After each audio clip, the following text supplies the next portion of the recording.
Before we created time zones, every village, town, and city had their own local time.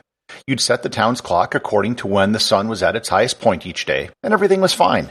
Eventually, life got faster. Trains began moving between towns, and small differences in time began to cause problems. This eventually led to the creation of time zones, so we could get everyone in the world on the same page as far as what time it is. Of course, we can't have nice things, and a simple thing like time zones became really complicated. Learn just how complicated things have become on this episode of Everything Everywhere Daily.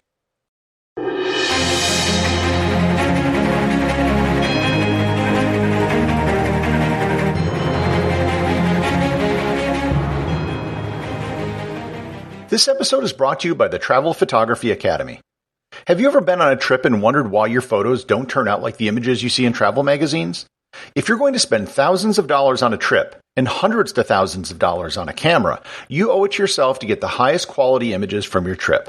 That's why I created the Travel Photography Academy. I set out to travel around the world in 2007 with an expensive camera, and I had no idea how to use it. As I traveled around the world, I taught myself the art of travel photography, eventually mastering it to a point where I was named Travel Photographer of the Year 3 times in North America. The Travel Photography Academy is an online course that teaches you everything you need to know to master your camera and to take better photos on your next trip. To improve your photography and to get better images on your next trip, visit travelphotographyacademy.com or click in the link in the show notes. For most of human history, we didn't have time zones, nor did we have need for time zones. The distances between places and the speed people could travel meant that small differences in time between communities really didn't matter. So each community could have their own time based on solar noon, and no one was any the wiser. To give an example, the time difference between London and Bath, England was about 10 minutes. They were located about 100 miles apart from each other, and it took several days to travel from one to the other. The difference in 10 minutes didn't really matter, considering that accurate personal watches weren't even a thing until the 19th century. After several days of travel, you couldn't tell the difference between 10 minutes. All of this changed with the advent of railroads.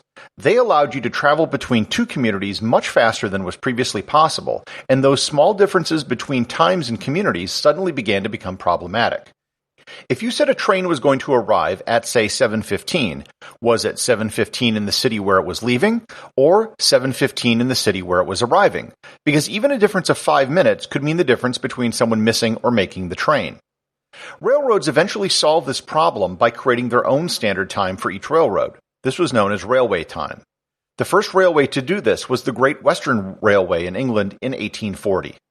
This solved the problem of getting all of the trains in the same company working together, but it didn't solve the problem of different train companies working together. Each company would have its own time, which was often determined by what the solar noon was at the company headquarters. If you wanted to take different trains run by different railways, you needed to know what the time was for each company. This led to railway stations often keeping multiple clocks for each company, which was not an elegant solution. What was needed was a coordinated standard time for everyone. In Britain, this was relatively easy given the size of the country and the fact that it runs mostly north-south. In 1852, the Greenwich Observatory began sending out signals via telegraph, which allowed the entire country to start using the same time, even though this unified time wasn't codified into British law until 1880. By the way, the first country to legally have a unified time zone was New Zealand, which adopted a single time zone in 1868. In the United States, it was a bit more problematic. The country was big, and by the time railroads started to cross the continent in the 1860s, the issue of coordinating time became a real problem. The first time zone system adopted in North America was proposed by William F. Allen, who was the editor of The Traveler's Official Railway Guide. American and Canadian railroads adopted the system on November 18, 1883. But it had several problems, not the least of which was that the borders of the time zones ran through major cities and often right through the railway stations. Splitting up cities into different time zones just wasn't going to work in the long run. While the borders of the zones were eventually moved to rural areas and adjusted, the 5 time zones it created were the basic time zones what we use today. Atlantic, then called Intercolonial, Eastern, Central, Mountain, and Pacific. By 1884, the vast majority of the cities in both the U.S. and Canada were using the time zone system, even though it didn't become law in the U.S. until 1918. The father of worldwide time zones is Canadian Sir Stanford Fleming, who proposed a global time zone system in 1879. By 1900, most of the places in the world had adopted some sort of standard time zone, offset from Greenwich Mean Time by an even number of hours. However, there is no global body that mandates time zones. Every country and many regions still determine their own local time.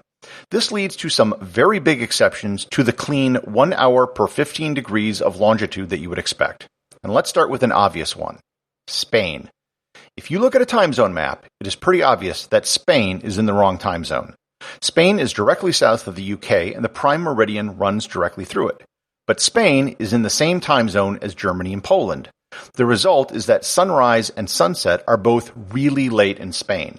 The Spanish tradition of having dinner very late comes from being in the wrong time zone. The reason why Spain's clocks are the way they are is due to Generalissimo Francisco Franco, who, in a show of unity with Nazi Germany in 1940, moved their clocks ahead 1 hour so they were on the same time. After the war was over, and well after Franco died, Spain just never set their clocks back. There has been talk of changing time zones, but so far, nothing has been done in Spain. China is a huge country, but the entire country is a single time zone centered around Beijing. Because everyone is on the same clock, you have massive differences in when the sun rises and sets. On the winter solstice, the sun will rise in the city of Fujian, China's easternmost city, at 6:51 a.m. However, the sun will not rise until 10:13 a.m. in Kasi, the westernmost city in China. That's almost a 3.5-hour difference. During the summer solstice, sunrise in Fujian rises at 3:01 a.m. If you cross the border from China to Afghanistan, there is a 3.5-hour time change, the largest for any border crossing in the world. On the other end of the spectrum, Russia has 11 time zones with a full 10-hour difference between the Far East and the Far West. They tried collapsing them into just 9 time zones to make things simpler, but they reverted back to 11 time zones after people complained. One of the things that makes time zones really complicated is daylight savings time. This is something that is done mostly in places that are in extreme northern or southern latitudes. I'm sure most of you are familiar with the concept. You jump ahead an hour in the spring and fall back 1 hour in the fall. Except, of course, there are places that make life difficult. Like I said before, we can't have nice things. Arizona doesn't observe daylight savings, so during daylight savings they're in the same time zone as Los Angeles, and in the winter they're in the same time zone as Denver. Except that the Navajo Nation, which takes up about a quarter of the state, does observe daylight savings. Except that the Hopi Nation, which is totally surrounded by the Navajo Nation, doesn't observe daylight savings. Got that? Up in Canada, Saskatchewan doesn't observe daylight savings at all, and in the Yukon Territory, they don't observe standard time. They jumped ahead an hour in March 2020, and they're no longer going to jump back. Down in Australia, they normally have 3 time zones, except that the southernmost states of South Australia, Tasmania, Victoria, and New South Wales all observe daylight savings, but Queensland, the Northern Territory, and Western Australia do not, meaning they go from 3 to 5 time zones every year. Another thing to add to the confusion is the international dateline. In theory, the international dateline is at 180 degrees longitude. However, this runs right through some countries, which means that the line zigzags to keep countries on the same date. Recently, the country of Samoa switched which side of the international dateline they were on. In 2011, Samoa went from December 29th directly to December 31st, totally skipping December 30th because they moved which side of the dateline they were on. They had more business and cultural connections with New Zealand and other countries on that side of the line, so they decided to switch to make things easier. Of course, they're now on a totally different day as nearby American Samoa, but I will leave that for another episode.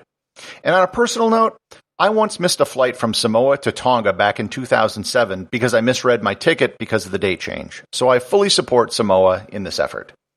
The nation of Kiribati was spread out across the international dateline.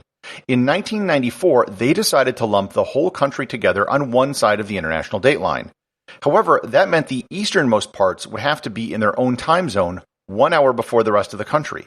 This new time zone, formerly east of the international dateline, is the first part of the world to welcome in every day.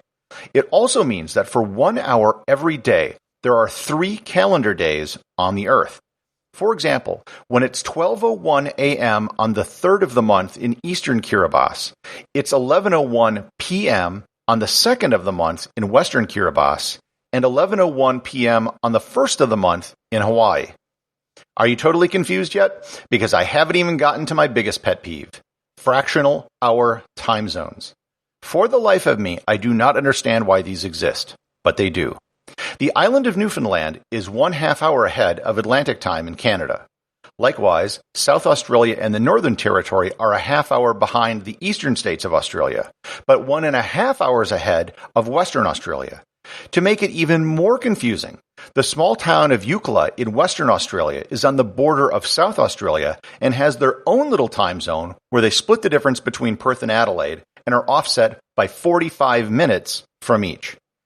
India, Sri Lanka, Iran, Afghanistan are also in half-hour time zones. However, the prize has to be handed to Nepal, which has its own special time zone, which is plus 5 hours and 45 minutes from GMT. They couldn't even be like their neighbors with half-hour time zones. Thankfully, what was a logistical nightmare for the world traveler is now just a matter of flicking a switch on your smartphone, and you'd never have to worry about time zones again. Unless you're trying to coordinate a Zoom call with someone on the other side of the world, in which case, best of luck. Executive producer of Everything Everywhere Daily is James Makala.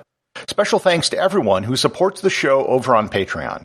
Please remember to leave a review over on Apple Podcasts. Even a simple review can really help the show get discovered in the sea of other podcasts that are out there.